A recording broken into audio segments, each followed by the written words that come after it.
Podcasting from the Chicagoland area, this is Game On with Jackson Stuart, where we discuss men's lifestyle, focusing on sex, fitness, relationships, business, and more.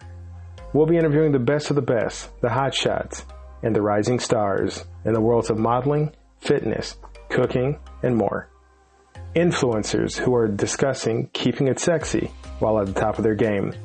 I'm your host, Jackson Stuart. Welcome to the show. Welcome to the game.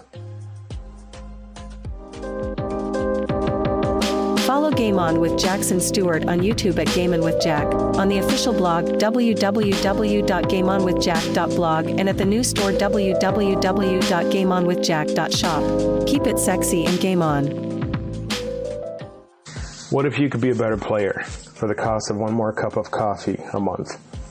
Get access to a growing library of lit erotica, behind-the-scenes action, and player's guides with tips on drinking, cooking, fitness, dating, sex, and life after dark.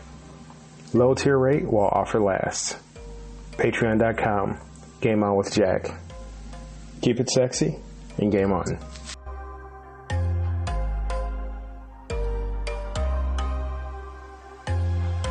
This is Dale Valor. This is Pamela Ross. This is Trinasia. And you're listening to Game On with Jackson Stuart. Game On with Jackson Stuart. Game On with Jackson Stuart. Killing them! The game requires men to be men. More than that, it requires true players to be true men. It challenges us in ways that shake loose the men from the boys, and even then, real men from posers. In today's world, being a man is stuck between the shouting of toxic masculinity or the whispering of quiet simping. Our guest this evening will help us navigate those choppy waters. Damian Andrews is a CEO, international speaker, philanthropist, and father who has dedicated his life to empowering individuals and organizations to reach their full potential. From his early days serving in the elite Special Air Service Regiment, SAS, of the Australian Army, to his role as a corporate recovery specialist, Damian has honed his skills in overcoming challenges and driving operational excellence.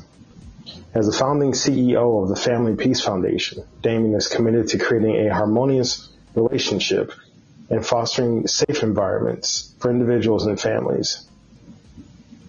He believes that global peace begins at home, and through his advocacy, he inspires individuals to embrace empathy, compassion, and effective communication.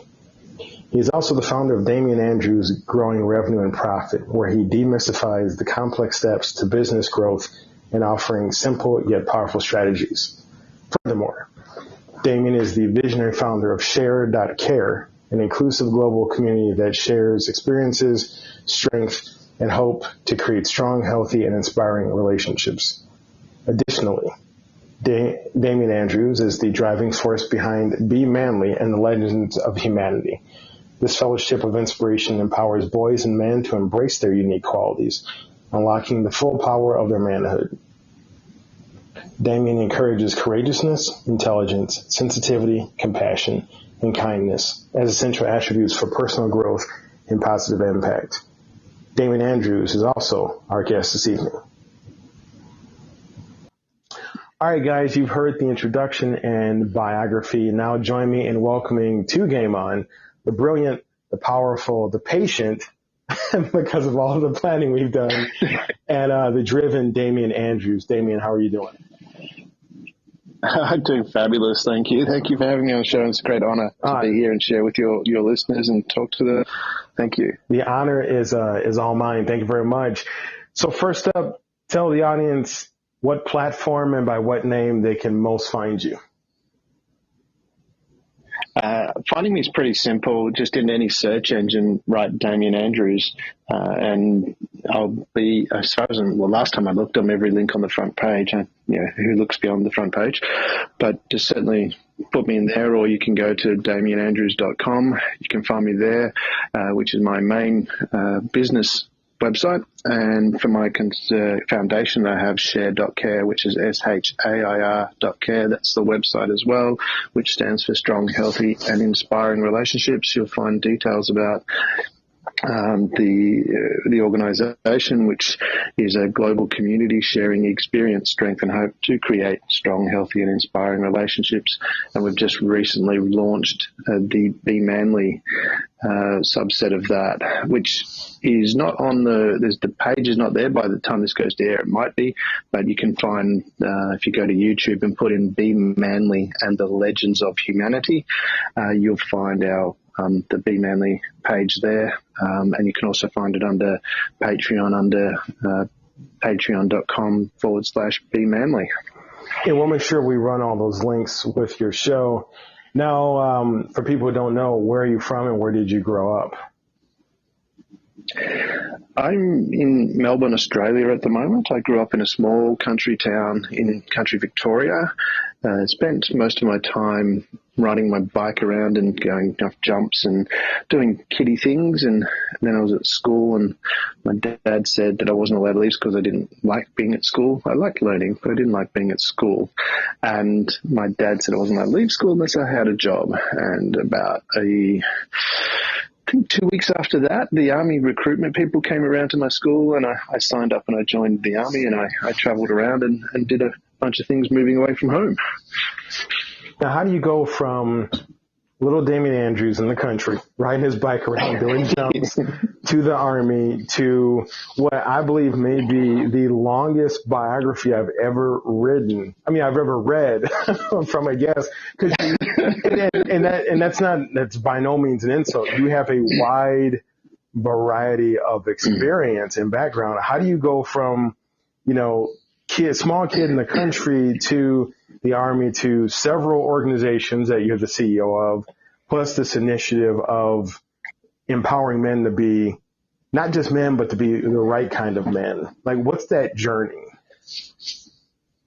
The journey was probably from the beginning was more getting away from things. I didn't want to be at school, and I wanted to get away from that. That's why I joined the Army. And when I was in the Army, I realized very quickly that running around the bush, Australia only has one bush. We don't have a forest. We just have the bush, with lots of big bugs and things like that you know about. So don't come to Australia. It's very scary. No, just kidding. It's a beautiful place.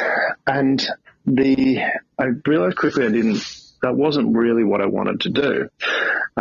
And at the end of basic training, you have an options of different things that you can do or choose to do, but there's only a limited number of what were the good jobs, working engineering, signals, those kind of things. Everyone else went to infantry, which was more running around the bush. And there was one position no one was going for, and I was 18. So what does an 18-year-old male think about at that age is women. And the position was a chef's position, and I thought, girls like guys that can cook. So that's a great idea. 2, it gets me out of going to the infantry, and a long third was maybe I could use this as a career if I ever got out of the Army.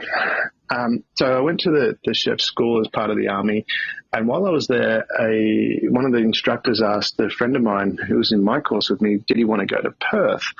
And I said, he said no, he'd been to Perth. And I just put up my hand and said, yeah, I'll go to Perth. Not thinking about it. And Perth is the other side of the country from where I was growing up, and again, running away. That sounds like a good place to go. And they said, well, if you pass the psychological test, you can go.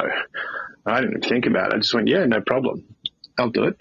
So I went and passed the psychological test. I went and did the psychological test. I passed it, jumped in my car, drove across the country, so equivalent from New York to LA in my car, across the Nullarbor, and got to Perth. It turns out I'm posted to the SAS, which is Australia's Special Forces. So I went there as a chef, but I also got to do all the Special Forces stuff. So I'm jumping out of airplanes and going submarine diving, rock climbing, abseiling, firing rocket launchers, doing all special operations stuff, counter-terrorism. So I had a lot of fun doing that. That was really good. But then I started to shift my thinking, and I looked at people 10 years my senior, and I went, oh, that's not really where I want to be. I didn't really know where I wanted to be. And I decided that I was going to resign and get out of the Army. And I was fluffing around in Perth for a bit, and a friend said, there's good money up in the mine sites. So again, moving towards something this time, it was, so I applied I found who are the main companies that worked up there. There was 5 companies, and I wrote them a letter of application, and I'm older than I look in my profile, and that's not been modified. I'm just one of those lucky people that looks younger than they actually are, and which wasn't so lucky when I was a kid, but as an adult it's great. And it's all that bush living. So maybe that's what it is. So I wrote an application out, and it was handwritten to each of the 5 companies, and sent that off. And then the next day I wrote another application out and sent it off to the same companies. And I did that for 2 weeks. And finally one of them called me and said, you seem really keen. Why don't you come in for an interview? So I went in for an interview, got the job, worked in the mine sites for a while. And I worked at a place called near a place called Marble Bar, which is one of the hottest places in Australia. One day it was 52 degrees Celsius, which I don't know what that translates into Fahrenheit for the US listeners. I'm sure someone can work it out. I'm literally looking at it. And it's hot. Freaking hot. Yeah, it's freaking hot.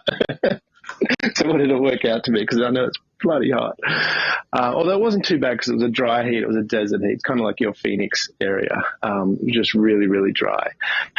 Or there wasn't not even enough water for cactuses. It's just very dry. I did that for a little while. And then in 25 degrees Fahrenheit. Dear there you God, go. that's hot. Freaking hot. Yeah. And I used to go for runs in the morning too. So I'd get up in the morning before it got really hot and go for a run. So I got a little bit homesick. So I came back to Victoria where I grew up, and I thought about it, and what my dad had said about education was when you get to that age and you start realizing what your parents said was intelligent, and it's even worse when you start quoting them and selling other people what your parents told you. But I went and I studied commerce, law, and accounting. I wouldn't recommend any of those for fun, but would highly recommend certainly some accounting knowledge, some law knowledge for life. And when I was doing, I used to do some part-time training, teaching people. The other thing I added to that is the most critical skill you can learn is people skills. Because if you can't interact with people and get people to do things, then nothing really happens other than you doing it yourself. So I did that. I went and worked in, which I wanted to do. I wanted to work in corporate recovery, which was, I can liken that to, for those who remember the movie Pretty Woman, it was like Richard Gere taking over companies, selling them off or breaking them up and selling them off. I had hair back then, for those who've seen my profile picture. So I kind of look like liken myself to that. And then some opportunity came up to do some things myself. So I branched out and started my own consultancy where I went out and did similar sort of work in the corporate recovery space, and then that transitioned to helping other companies in other areas. Did a fair bit of work in construction with construction companies, helping their projects perform better. And I translated a lot of the skills because when I worked in corporate recovery, I worked with so many companies. I had to walk into a company, take control of it immediately, and make it work. So I learned a lot of skills as to how to get a business to perform. And from there, and I've sort of distilled that down into making things happen really, really, really quickly within both companies and with people. So it can make massive change really quickly for a company to be more profitable, be a better place to be an employee, which is really important in today's in today's environment with the demographics that have shifted, with all the baby boomers retiring, there's less employees to choose from. As an employer, you need to have a culture that is inspiring for employees to be at. And so we've got a number of programs where we work on that. And one of the programs that we're working on with a friend of mine business partner, she and I have a program called We Leadership, which is about embracing both the feminine and masculine together. So it's coming from that prospect of, if you actually embrace, and this is coming back to quoting my parents, my mum used to say, men and women are different. They both have strengths. By coming together, you become so much more. And so we're embracing that philosophy of teaching both the feminine and masculine traits so you can actually become more. And in a practical example, take negotiation. I have a program called Negotiation Magic, which is a really high-end negotiation program. And with that, an example is, it's a natural male trait to be assertive. That's commonly what, is a masculine trait. In negotiation, you want to be assertive because you want to be holding on to your position. You don't want to be taken off your position to somewhere that doesn't work and is not going to be viable for you. Same token on the other side is you have women have a natural trait of empathy. So they listen, they understand. When you combine those two, so in negotiation, understanding the others, what the people that you're working with want, having a deeper understanding, being able to feel what they want, not just listen, not just see, but actually feel it. When you embrace that empathy and you combine that with the assertiveness, you become an extremely powerful negotiator, and the best negotiators in the world operate from the feminine and masculine. So we've brought that into how we operate. And then from there, I also had the opportunity, a friend of mine, he was a very wealthy businessman, and him and his wife wanted to set up a foundation to help prevent family violence, the Family Peace Foundation, and we were talking about that. It was something that I connected to a lot, that I wanted to help with as well. And he appointed me as the CEO to set up that organization for them. And the board expected me to do it in, I think, roughly about 18 months to 2 years. And I did it in about 8 months, got it up and running, which they were really impressed with. But while I was doing that, I noticed in the research that we were doing was if you wanted to, for example, if you wanted to learn to speak well, there's Toastmasters, for example. If someone has an alcohol problem, there's Alcoholics Anonymous. And if you go to the Alcoholics Anonymous website, for example, in Australia, for most people within 7 kilometres or 3.5 miles of where you live, there'll be an AA meeting happening that night. But when I was looking in the family space, if you've got a family problem, you can get help from a counsellor or something like that, but that costs a lot of money. They have, in Australia, they have Relationships Australia, which is really a government organisation. It's a government organisation that's really there for people that are going through the court process. You can go and get help from them, and it's quite economically viable, but you've got a 3 month waiting list roughly to get an appointment. And I thought, what if there was an organisation like the Toastmasters, like the AAs, where it's set up in a way that people can just replicate that? And that's where the idea for Share.care came from, was to create a global organisation that shares experience, strength and hope to create strong, healthy, inspiring relationships. So we took all the research and distilled it down into the 10 principles that create a strong, healthy, inspiring relationship. And then we took it a step further and said, what if we had an overarching guiding set of principles? And when we're looking at that, for a house we looked at, we went, well, the Knight's Code of Chivalry was a great inspiration. So we rewrote what we called the code, and made it gender neutral, and have that as a guiding set of principles. For example, one of the principles is to laugh at yourself and not take offense at the opinions of others. Just a simple thing, which is really interesting. It changes your whole philosophy, because when you go out and hear people talk and go, oh, I'm offended by what you just said. And if you have the approach of, well, you are entitled to your opinion, and I'm confident enough in myself to not even be bothered by if you say something about it. It's kind of like you calling me a Volkswagen Beetle. So what? And it really changes the perspective on how you approach. So that's how all that came together. And then from Share.care, we have the podcast, which is, we're approaching 200th episode, which is really fantastic to have that and have the support that we've had with that, and the people that have reached out and loved what we're doing. It's a long form type podcast. So, we did a subset called What is Manly, because we were trying to find the framework for what is manly, because a lot of men and boys are lost, well, the research shows that they're lost, lonely, and not feeling useful in society. So we thought, well, what is the framework for that? And we wanted to interview men and women to try and work out what makes a man a man, what is manly. And it was really interesting that there was a common theme from men and women that came through the interviews that we did. Was one in particular was that there's a lack of role models for boys and men, particularly boys that don't have a father around.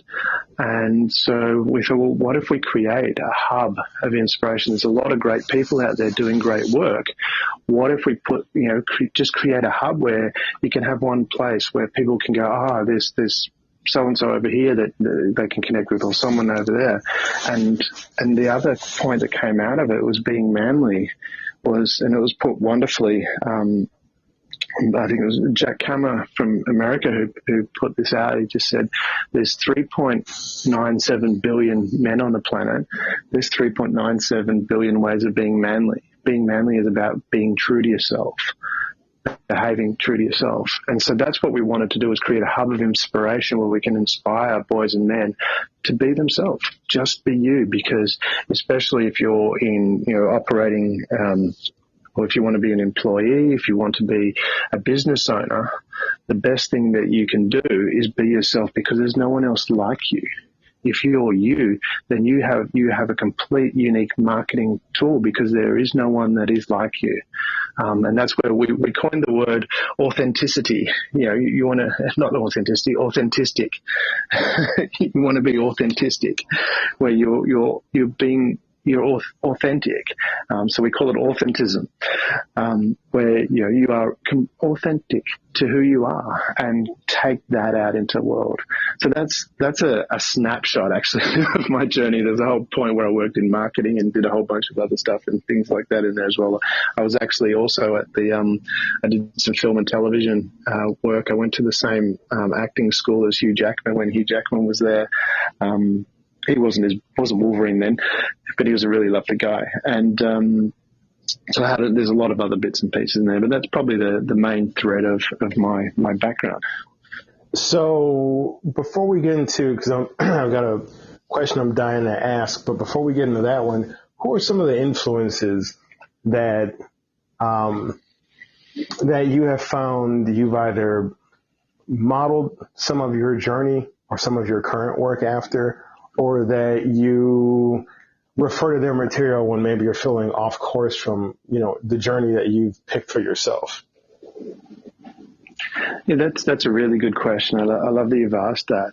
And I remember when I was younger, when I was in the army, I did things a little bit differently, because you asked, what do you do and how do you get all this stuff done? Is for my leave, when you have your holiday leave for employment, there's one time there I had 2 weeks leave. I flew to the other side of the country for my leave and did a neurolinguistics program. That was my leave. So I studied that. I have attended a Tony Robbins course when he came out here as well. But what was really interesting when you say, where do I go to for that? And it's, for me, what I've done is very early in the piece. I can't remember what it was. When I was a kid, and for those who are old enough to remember, I wanted to be Knight Rider was one of my favorite shows. And myself and my friends. Yeah, so I even had a Knight Rider ID. I was Knight Rider. So I'd be walking around the school, and my friend was, I think, the Fall Guy. I was Knight Rider, and I can't remember someone else. I think it was BJ and the Bear was one of the other shows that was on at the time. Kit is still the coolest car, I think, on any TV car. Kit beats all of them. Just I had to throw it in there. Yeah, 100%. Kit is there, and even the evil version of Car is Car was so cool. Yeah, exactly. It's kind of like, Darth Vader's cool, Car is cool. Yes, 100%. Yeah.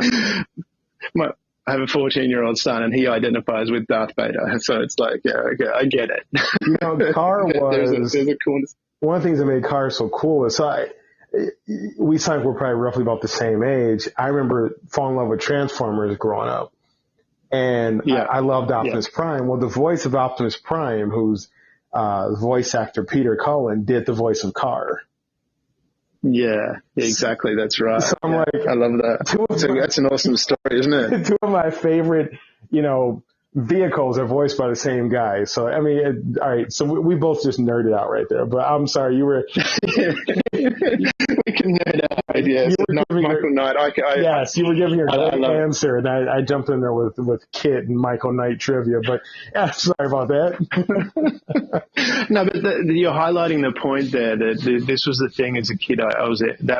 We look to these people for inspiration. But for my journey, it was I had that and we all do that. And I was looking at, when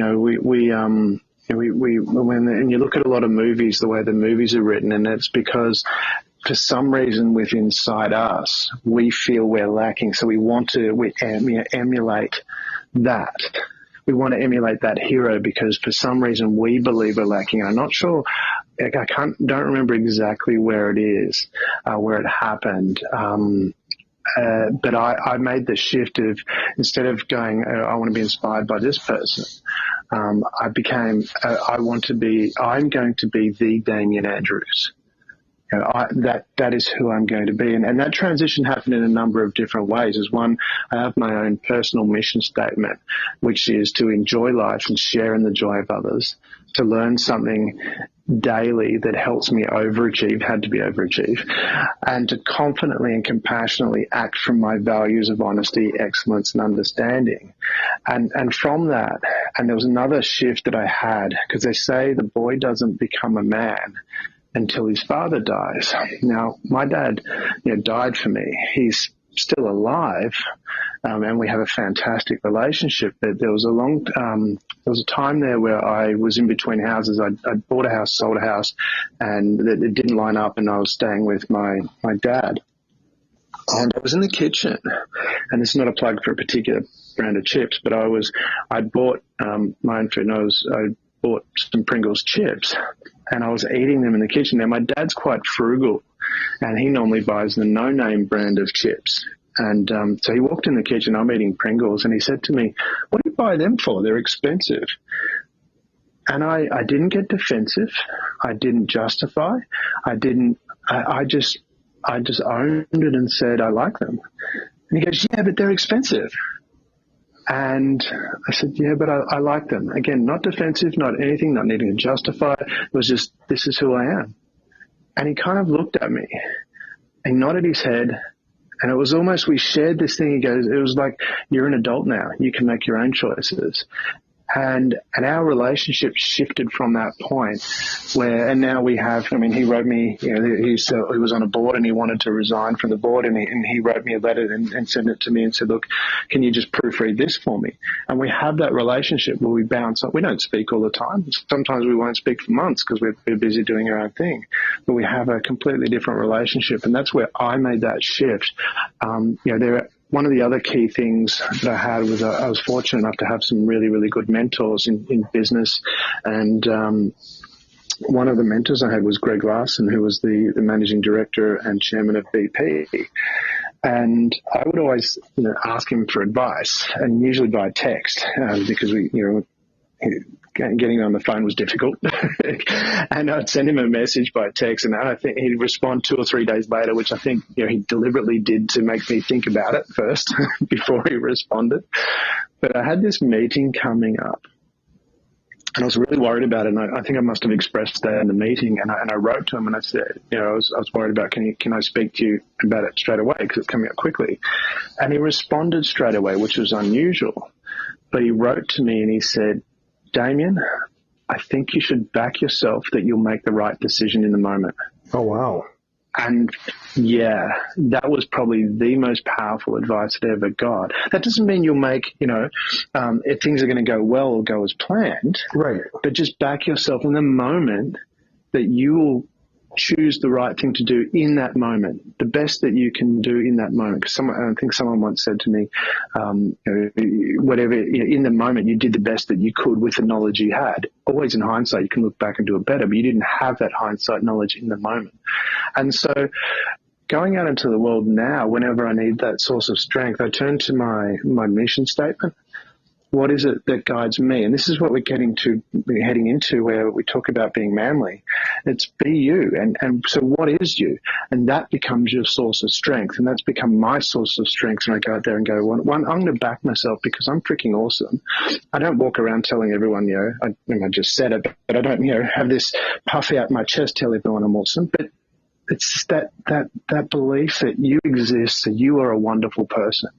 And separating behaviours from the person. I remember years and years ago, I was helping out at a friend's wedding, and I was at the front of the church helping people, and there was a place for the bridal car to pull up. Now, it wasn't marked, and someone pulled up and parked there coming to the wedding. They thought, parking spot right in front of the church. And so I stormed over and yelled at the guy and go, what the hell are you parking there for? Where's the bride going to park? Whoa! And, he's obviously upset by me having a go at him. His partner's probably not too impressed either. Surely not impressed. He's moved the car. And I can look at that and beat myself and go, that was such a poor way to behave. And it was. But I was looking after the bride, was in my mind. And when I look at that experience, I go, well, I'm a good person. My behavior, yes, I can improve my behavior, and I'm constantly looking about my behaviors, but it's separating the behaviors from who you are. Who you are is a big ball of light that is capable of anything that you put your mind to. Your behaviors, you only got what the experience is that you had. And growing up, my parents were certainly not, they had a lot of wonderful things, but same token, there's a lot of things that weren't so wonderful, and I needed to learn from that. And this is part of that journey as well, is remembering that you are this amazing thing, amazing being. You exist. You're amazing. Yes, you might have things you need to improve, and that's okay. That's part of, your journey as a person, is to go through that. But that was, from my perspective, coming back to answering that question, is I was always about, or not always, but for a long time have been, I'm going to be the best Damian Andrews there is. And from Greg's advice was, in any moment, I'll back myself that I'm going to make the right decision. And if I need to learn from that, if I do something that's not great, then I'll adjust and address it. If I need to apologize for something, and because I've done something in a way that I maybe could do better now, I'll deal with that then. And that served me really, really well. What are 3 qualities that you feel every man should either have or strive to have to be the best man he can be? A lot of times people say confidence, humor, adaptability, resilience, so on. So what would be 3 that you could list that, our listeners can analyze, see if they have it or find it? Expand that to 5. Okay. Because from being manly, we power is to be courageous. Oh, Damian, hold on, wait. I lost you right after you said you were going to do 5. You went silent. So if you could if you listed some already, if you could just start that over. Yeah, so the point there I was getting to was what I was talking about then was saying, as a man, you have great power. And what I wanted to highlight from that point then as well, because women have great power too. And sometimes when you say that, you'll say, then people say, well, yeah, but what about women? Or, whatever it is that you're in. And the example I would use for that is if you said a car is a mode of transport, and someone goes, well, what about a horse is a mode of transport? Well, the point was not about listing out all the things or saying that, if you say a car is a mode of transport, you weren't saying that a horse isn't. But some people jump on that. And that's where I'm bringing that up, because when you have those conversations with people and someone will jump on it and say, well, hey, this is what we're talking about here. We're talking about in the framework, in this context, all people have power. That is correct. In this context, we're talking about men. And from that perspective, men have great power. And from that perspective, the purpose of that power is these traits from being manly is what we put forward, is that 1 is to be courageous, 2, to be intelligent, to be sensitive, kind, and compassionate. And that's what that is. And the first part, I think, the first one, courageous, is the challenge, because what courageous means is that you'll stand up for what you believe in regardless of what other people may think. And to take that to the extreme, look at Nelson Mandela, who spent 27 years in jail to hold on to what he believed in. And when everyone else was against that, when his society was against that. And that's where courage is really important. Courage is about holding on to what is right for you, regardless of what anyone says. And that's where, when people talk about confidence, that's where confidence comes from, is having that ability to stay true to you, which comes back to that point of being yourself, being authentic, as we call it. So courage, compassion, intelligence, kindness, and sensitivity. Now, one of my favorite questions to ask guests, which most guests tend to tremble at, in keeping with the theme of sexiness, what is the sexiest thing about you? Yeah, gentleman never quotes numbers, but I'm super sexy and super attractive. There is I like it. I think one of the things that comes with that is, people talk about confidence, but I think the most super sexy thing that you can be is, again, being yourself. Be confident in who you are. Be true to yourself. Embrace your authenticity. Be you. That is sexy. Is it as sexy to everyone else? No. You're not going to be 100% sexy. I mean, for those who, I know you're an American and you have a very strong God-believing there, and I grew up Catholic. I can't be Catholic anymore because I don't feel guilt. But, but when you look at that, you go, so I forgot where I was going with that. So with that confidence in, being you, your uniqueness, you have, so where I was going with that was, even if for those that, from that religious background, when you look at, say, Jesus, for example, because I have that Catholic upbringing, even Jesus had his haters. So the point of being you is not you're going to appeal to everybody. I mean, if you look at the cover of GQ magazine and whoever's the sexy person that they put on that, if you showed that to, 10 women, you'd be pretty certain that, some of them are going to say, no, I don't find him sexy. So, and what is not sexy, maybe that's the way to answer the question, is trying to be sexy to everyone. Doesn't work. Be you, and you will be sexy to the people that relate to you. And that works really well. And you'll find your tribe, you'll find the people that you connect with. And certainly from a guy perspective, if you're looking for that, the relationship with a woman, or even if you're looking for a same-sex relationship, but if you are confident in who you are, you'll be sexy to the people that relate to you. People, it's time for the quick game where we like to give our guests a chance to run through some entertaining questions. Damian, are you ready? I'm ready. Let's get the timer going. Here we go. Which would you prefer to have as a roommate, a goat or a bird? Oh, they're difficult. That's difficult because one's going to poop everywhere and the other one's going to eat everything. I'll go with the goat because I don't like poop. Together, the bird will poop and the goat will eat it. But yeah, okay. So I'm sorry, your answer was the goat? Yeah, go with the goat. I'd love to hear your answer on this one. If you were an artist, what would you paint on your first day? Oh, an ink blot, because then it can be anything.